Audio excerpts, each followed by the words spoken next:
I suspect there was an argument about who got the rocking horse, but that's I wonder who may have won been that a one. key moment in the day. Le palais n'est pas étranger aux rumeurs, mais lorsqu'une rumeur se répandit selon laquelle le testament scellé de la reine Élisabeth avait été falsifié, l'atmosphère à Windsor devint pesante. Le scénario du scandale débuta dans des couloirs feutrés où la princesse Anne, longtemps considérée comme la souveraine inébranlable, se trouva plongée dans un moment qui menaça la crédibilité de la couronne. Selon le récit dramatisé, elle fut alertée d'irrégularités dans les registres successoraux. Ces documents suggéraient que le dernier testament de la reine, normalement scellé pendant des décennies par une décision stricte de la haute cour, contenait des modifications suspectes. L'idée même suffisait à terroriser la monarchie car les testaments des souverains ne sont pas touchés à la légère et ne sont jamais ouvertement contestés. Pourtant, il y avait là un fil conducteur qui exigeait d'être suivi. Anne avançait avec sa détermination habituelle. Elle se faufila par des passages restés intacts depuis le début du règne de sa mère, descendant dans la salle des archives où des ombres planaient telles des toiles d'araignée de mystère. L'histoire la place devant un dossier intitulé « Testament royal 2022 étrangement neuf au milieu de la poussière ». À l'intérieur, elle aurait découvert deux versions du testament de sa mère, l'une décolorée et authentique, l'autre d'une fraîcheur troublante. La seconde portait une signature trop parfaite, une encre trop récente et une formulation inhabituelle. Domaine bijoux droit et privilèges penchait étrangement vers Camilla, la reine consort. Pour Anne, ce n'était pas une simple erreur cléricale, cela sentait la manipulation. La confrontation qui s'ensuivit devint la pièce maîtresse du récit. Camilla, selon la dramatisation, entra dans la chambre une plume à la main, le visage partagé entre sang-froid et culpabilité. Elle affirma ne faire que défendre les volontés d'Élisabeth, mais les pages racontèrent une autre histoire. Anne, furieuse, jura que la tromperie ne saurait pas dissimuler sa colère résonnant dans la chambre voûtée. Le récit trace une frontière nette entre loyauté et ambition, et bien que romancé, il reflète le malaise qui entoure depuis longtemps l'équilibre des pouvoirs au sein de la maison royale. À partir de là, le texte source s'enlise dans une escalade dramatique. Guillaume, reconnaissant le faux Charles déchiré entre sa loyauté envers sa femme et l'héritage de sa mère, la découverte de lettres scellées et même d'un vieil enregistrement de la voix d'Élisabeth. L'histoire est conçue pour captiver l'imagination mêlant suspense et trahison. Mais en réalité, historiens et juristes rappellent au public que les testaments souverains restent scellés pendant des générations. Aucune scène de découverte de ce genre n'a jamais été documentée. Seules persistent les spéculations, les rumeurs en ligne et l'appétit constant pour les intrigues royales. Pourtant, si l'histoire elle-même reste fictive, sa chronologie s'inscrit dans un contexte indéniable, les problèmes de santé auxquels la monarchie a été confrontée ces derniers mois. Le roi Charles suit un traitement et la princesse Catherine a récemment fait son retour sur la scène publique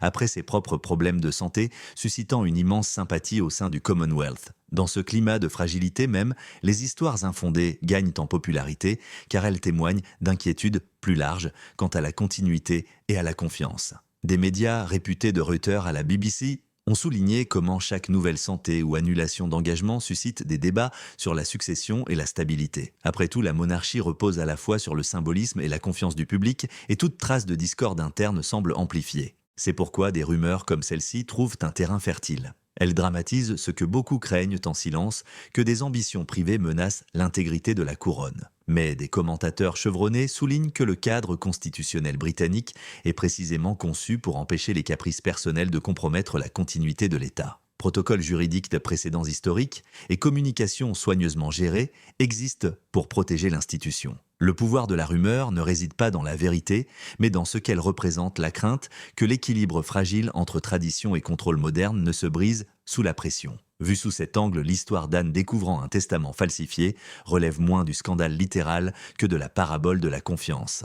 Elle illustre comment chaque geste de la famille royale est scruté pour en déterminer les motivations, comment chaque silence est interprété et comment la frontière entre information vérifiée et dramatisation fictive s'estompe dans l'espace public. Elle rappelle également au public l'importance de l'éducation aux médias. Sans vérification de la provenance de telles affirmations, le récit risque d'être assimilé à des faits avérés, alors qu'en réalité, il s'agit d'une narration spéculative qui se superpose à des préoccupations réelles. La question qui persiste n'est pas de savoir si Camilla se tenait dans une chambre poussiéreuse, un stylo à la main, mais si la monarchie peut résister au cycle incessant de rumeurs, de spéculation et de surveillance dans un monde qui exige une transparence constante. Pour les spectateurs, cela pose un choix délicat. Devons-nous considérer ces histoires comme du divertissement ou les laissons-nous façonner notre perception de l'institution même qui symbolise encore la continuité nationale ? Au fil du récit, l'attention se détourna de la découverte pour laisser place à la confrontation. La décision d'agir de la princesse Anne fut présentée comme rapide et sans compromis, reflet de sa réputation de figure la plus pragmatique de la famille royale. Dès qu'elle vit les doubles testaments, l'un authentique, l'autre étrangement altérés, elle comprit le danger que ces documents représentaient pour les fondements même de la couronne. Dans le récit, son intention était claire, protéger la monarchie, même si cela impliquait de révéler un scandale au sein de sa propre famille. Cette clarté d'intention donne à cet épisode toute sa résonance, car il incarne l'éternelle tension entre loyauté au sang et loyauté à l'institution. L'apparition soudaine de Camilla dans la salle des archives accentua le sentiment de crise. Debout, la plume à la main, son sang-froid apparemment trahi par des lueurs de peur, elle symbolisait le danger de voir l'ambition prendre le pas sur le devoir.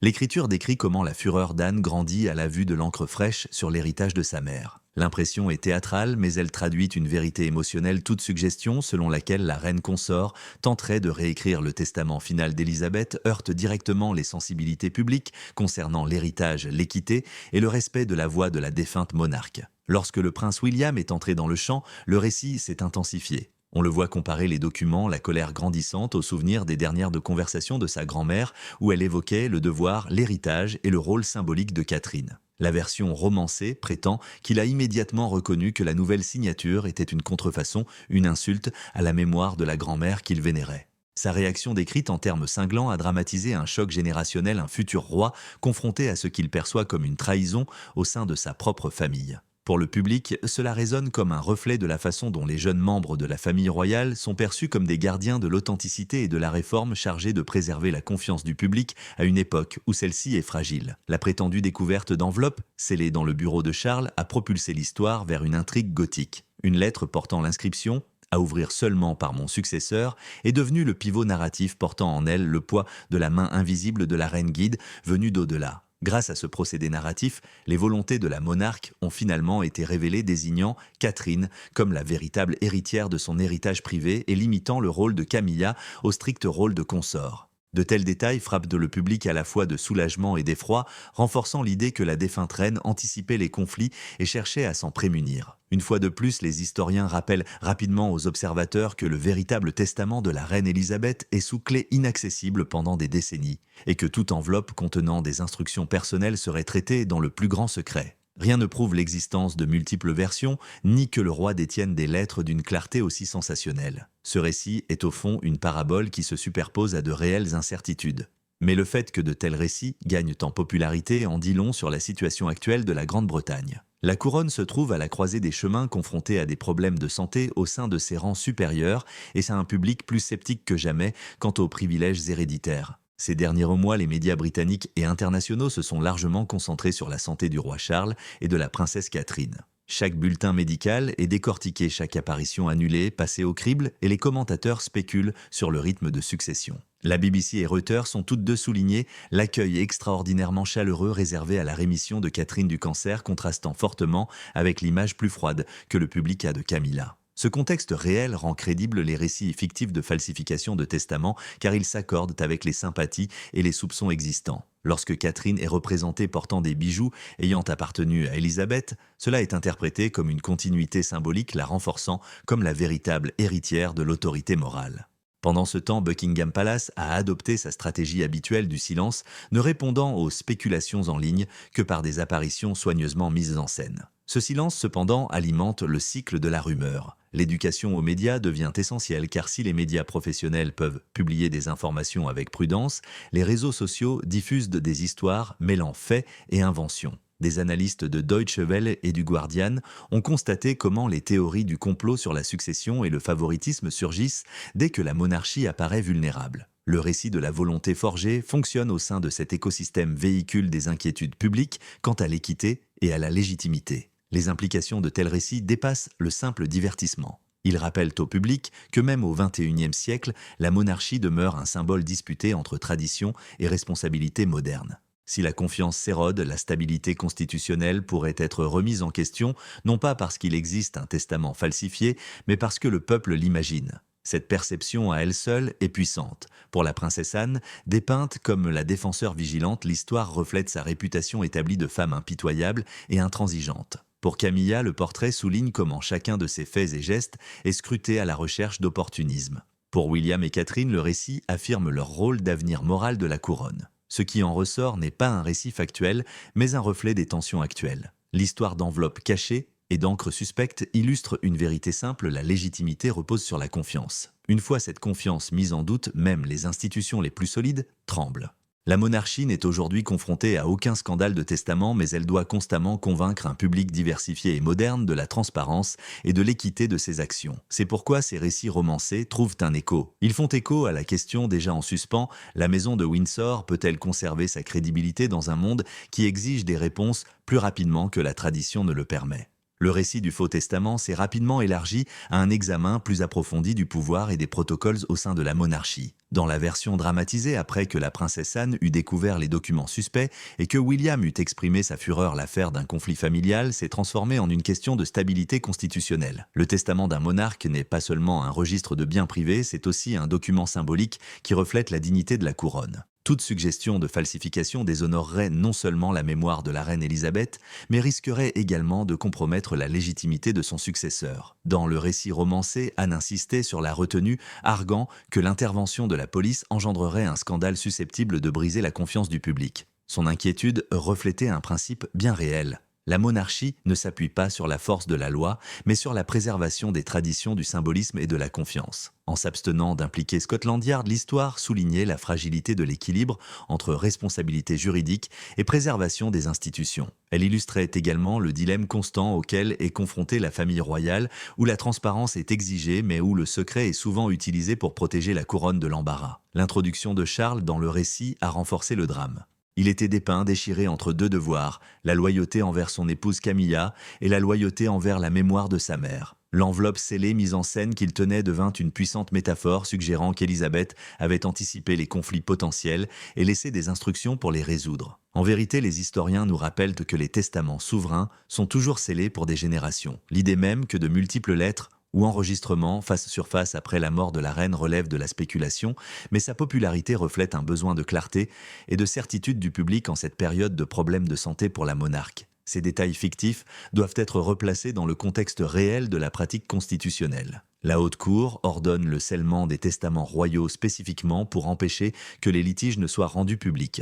Cette pratique garantit que les décisions personnelles du souverain ne deviennent pas l'objet de litiges ou de scandales. En contrastant cette histoire sensationnelle de manipulation de protocoles établis de longue date avec la réalité, on comprend comment ce récit reflète l'anxiété plutôt que les faits. L'inquiétude réside dans le fait qu'une ambition débridée ou un favoritisme personnel pourrait déstabiliser la succession, même si des garde-fous existent précisément pour éviter de telles crises. Récemment, des médias internationaux comme Reuters et la BBC ont attiré l'attention sur la façon dont la monarchie gère son image durant une année difficile. Les traitements médicaux du roi Charles ont contraint à des ajustements de son emploi du temps, laissant place aux spéculations quant à savoir si William assumera plus de responsabilités plus tôt que prévu. Parallèlement, le retour de la princesse Catherine après sa rémission a renforcé sa réputation auprès du public et son symbolisme de future reine n'a jamais été aussi fort. Dans ce contexte, les histoires d'héritage contestés résonnent profondément. Elles servent de toile de fond à des préoccupations plus vastes qui détient la véritable influence au sein du palais de Buckingham et combien de temps la tradition résistera-t-elle aux exigences modernes de transparence. La confiance du public s'est imposée comme le facteur décisif.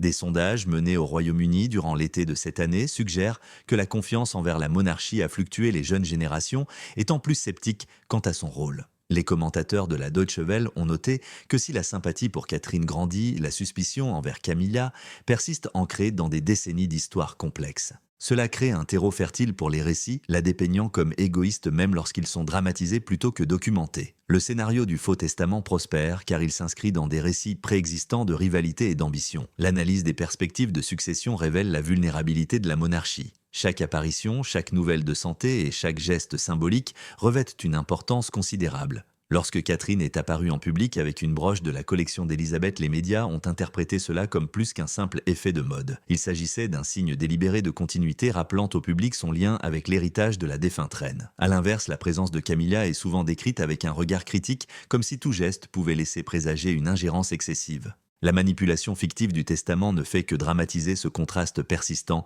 présentant l'une comme la gardienne de l'authenticité et l'autre comme une perturbatrice potentielle. La leçon principale de ce chapitre de l'histoire ne porte pas sur la question de savoir si l'encre était fraîche ou si les signatures étaient falsifiées. Il s'agit de la perception d'équité au sein d'une institution fondée sur la tradition. Si le public croit que la succession ou l'héritage est biaisé par le favoritisme même sans preuve, alors la légitimité s'érode. C'est pourquoi de telles rumeurs, bien qu'infondées, peuvent être dangereuses. Elles occupent le fossé entre le secret et la confiance, un fossé qui se creuse lorsque le silence devient la seule réponse officielle. En fin de compte, ce récit dramatisé fonctionne comme une mise en garde. Il imagine ce qui pourrait arriver si l'ambition personnelle entrait en conflit direct avec le devoir constitutionnel. Il soulève la question de la capacité de la monarchie à continuer de naviguer dans le secret à une époque de surveillance incessante. Et il reflète l'équilibre fragile que représentent des personnages comme Anne et Guillaume, considérés comme les protecteurs de l'authenticité dans un monde où la confiance du public est à la fois volatile et vitale. Au fil du récit dramatisé, le récit s'est orienté vers le poids émotionnel de la santé du devoir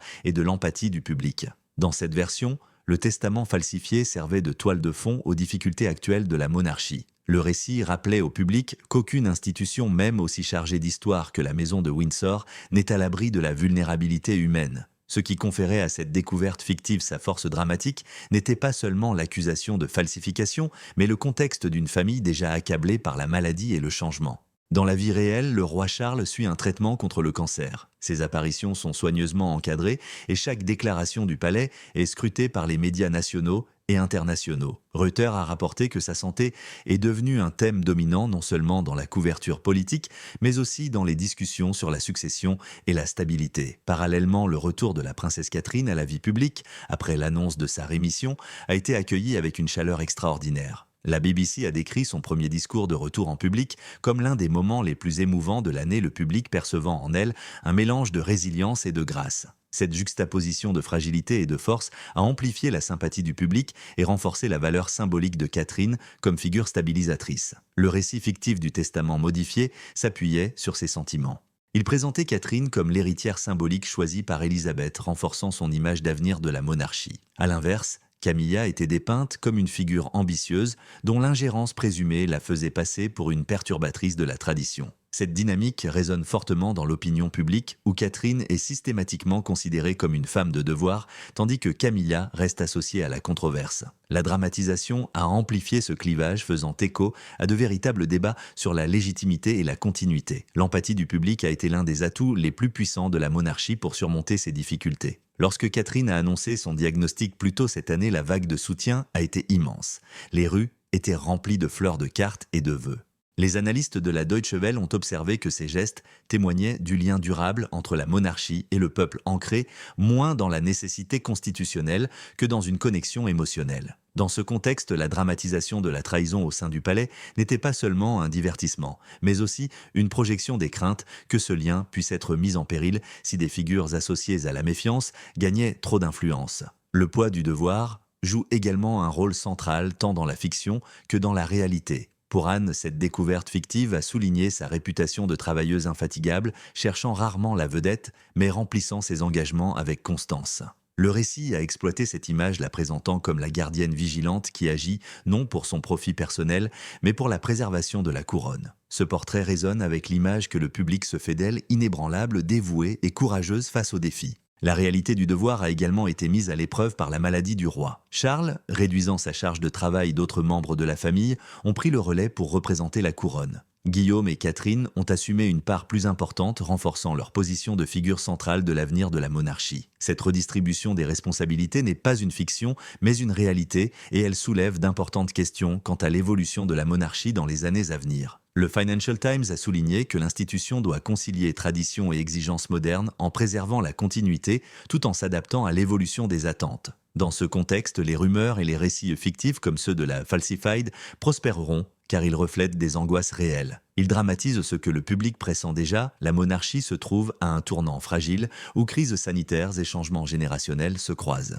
Ce récit peut ne pas être factuel, mais il résonne car il saisit la tension entre héritage et changement. Il suggère que la trahison pourrait rompre le fragile équilibre de la confiance, tandis que la loyauté et la résilience pourraient le préserver. En fin de compte, ce récit dramatisé de testaments et de lettres cachées devient un prisme à travers lequel le public perçoit les défis actuels de la monarchie. La maladie d'un roi, le rétablissement d'une future reine et les responsabilités changeantes des membres influents de la famille royale convergent vers un moment d'incertitude. Si cette histoire résonne, ce n'est pas parce qu'elle est vraie, mais parce qu'elle reflète ce que beaucoup craignent ou espèrent, que le devoir triomphera de l'ambition, que l'empathie unira la monarchie à son peuple et que la résilience portera l'institution à travers ses années les plus fragiles.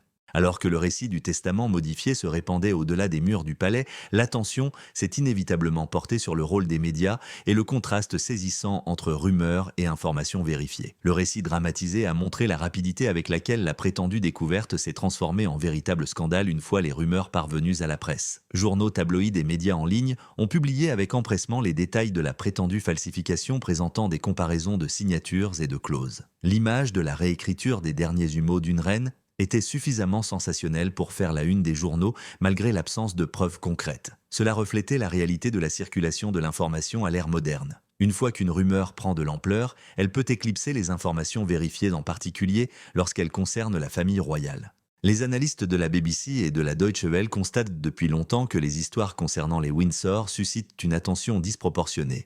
Même les faux pas sont amplifiés tandis que les spéculations sont souvent présentées comme des quasi-vérités. Le faux testament a prospéré dans cet écosystème précisément parce qu'il était dramatique, personnel et apparemment plausible en cette période d'incertitude. Pourtant, des médias réputés comme Reuters, Associated Press et les principaux journaux britanniques se sont restés prudents. Ils ont rappelé la rigueur des protocoles juridiques entourant les testaments royaux, rappelant que ces documents restent scellés par décision de la Haute Cour. Aucun journaliste, quelle que soit son affiliation, n'y a accès. En soulignant cette réalité juridique, des médias crédibles ont contrebalancé le sensationnalisme, mais la prudence de leur reportage a souvent été éclipsée par la viralité des rumeurs. Ce décalage entre journalisme responsable et attrait du scandale souligne la nécessité d'une éducation aux médias pour le public. Le récit fictif décrit comment l'image de Camilla s'est détériorée une fois le testament falsifié, diffusé comme un fait avéré. Elle a été taxée de cupide de manipulatrice et indigne du titre qu'elle détenait. Bien que dramatisée, l'histoire reflétait des tendances réelles dans l'opinion publique. Les sondages britanniques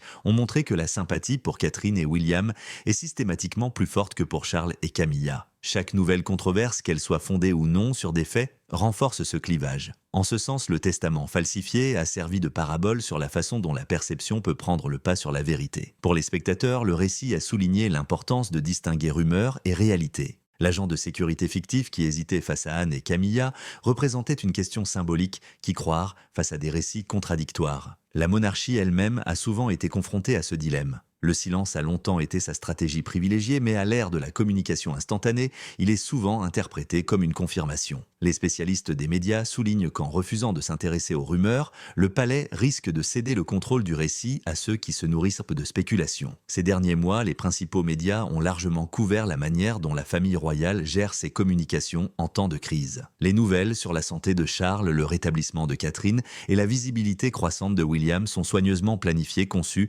pour rassurer sans en dire trop. Cet équilibre délibéré vise à préserver la dignité tout en contrant les spéculations. Cependant, le faux testament montre comment même les communications les plus soigneusement préparées peuvent être submergées par des rumeurs sensationnelles lorsque le sujet est suffisamment dramatique. La question plus large est de savoir quelle responsabilité incombe au public. Les rumeurs prospèrent parce que les gens les partagent souvent sans en vérifier la source. Le récit du faux testament était convaincant précisément parce qu'il alimentait des soupçons anciens de favoritisme, d'héritage et de conflits cachés. Pourtant, sans un examen critique de telles histoires, peuvent déformer la compréhension publique de la monarchie et laisser des impressions durables qu'aucune déclaration officielle ne peut effacer. L'éducation aux médias devient ainsi non seulement un concept académique, mais une nécessité civique. Le public doit apprendre à s'interroger sur l'origine d'une information, sa corroboration par des médias fiables et les motivations qui peuvent sous-tendre sa diffusion. En appliquant ces filtres, les citoyens peuvent se protéger des manipulations tout en continuant à s'intéresser à la fascination culturelle qui entoure la royauté. Le testament falsifié mis en scène n'a peut-être jamais existé, mais sa propagation virale rappelle la fragilité de la vérité à l'ère numérique. En fin de compte, l'histoire des signatures altérées et des enveloppes scellées relevait moins des documents eux-mêmes que de la soif de dramatisation. Elle exploitait des angoisses réelles, les transformait en scandales et brouillait la frontière entre réalité et fiction. Pour la monarchie, la leçon est édifiante, l'institution doit s'adapter à une époque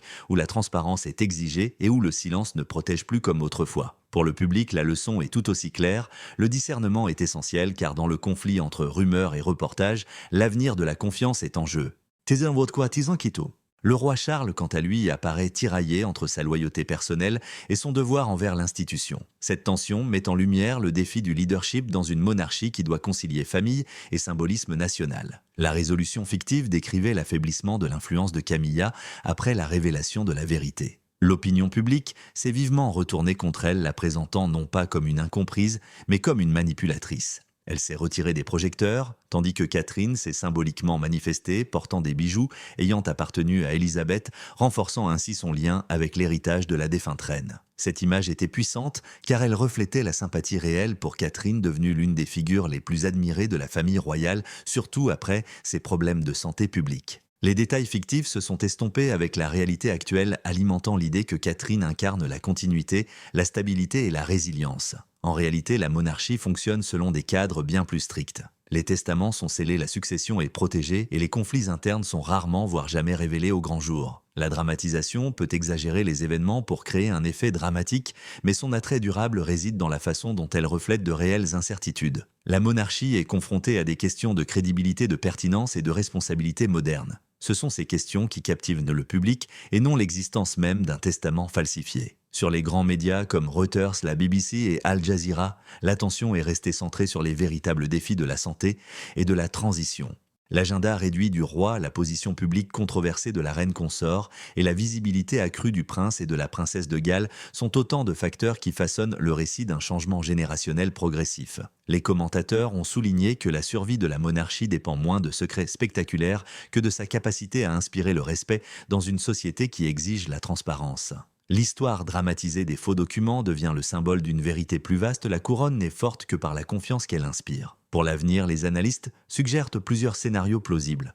La monarchie pourrait faire preuve d'une plus grande transparence en tenant compte plus clairement des mises à jour de santé et des plans de succession afin de contrer les spéculations. Cela pourrait mettre en avant la résilience de personnalités comme Anne et Catherine, renforçant ainsi une image de devoir et de service profondément en résonance avec le public. A l'inverse, si le silence continue d'être la stratégie privilégiée, les rumeurs pourraient s'intensifier, érodant progressivement la légitimité de la famille royale. Le choix est délicat, mais l'histoire montre que l'adaptation a toujours été essentielle à la survie de la royauté. Cette fiction soulève également une question plus profonde sur le rôle de la monarchie dans une démocratie moderne. Une institution fondée sur le secret et le symbolisme peut-elle continuer à inspirer la loyauté à une époque de surveillance incessante? Le récit du Faux Testament a résonné non pas parce qu'il était factuel, mais parce qu'il exprimait cette tension. Il dramatisait les craintes que l'ambition privée puisse l'emporter sur le devoir public, tout en offrant un réconfort par le biais de figures présentées comme les gardiennes de la vérité. Finalement, le récit se concluait par un geste symbolique. Anne recevait de sa mère un souvenir personnel liant l'héritage d'Élisabeth à Diana et à Catherine. Cette image finale suggérait la continuité, le devoir et le transfert de la tutelle morale. Elle renforçait le message selon lequel, si l'ambition peut grandir, c'est la loyauté et le service qui préservent la couronne. Pour le public, une question demeure: comment la véritable monarchie gérera-t-elle les années à venir, marquées par des défis sanitaires, des responsabilités changeantes et une surveillance constante? La résilience et la transparence prévaudront-elles, ou le silence permettra-t-il à la rumeur d'éclipser la vérité? Le récit dramatisé ne peut répondre à cette question, mais il a captivé l'imagination du public précisément parce qu'il reflète ses incertitudes.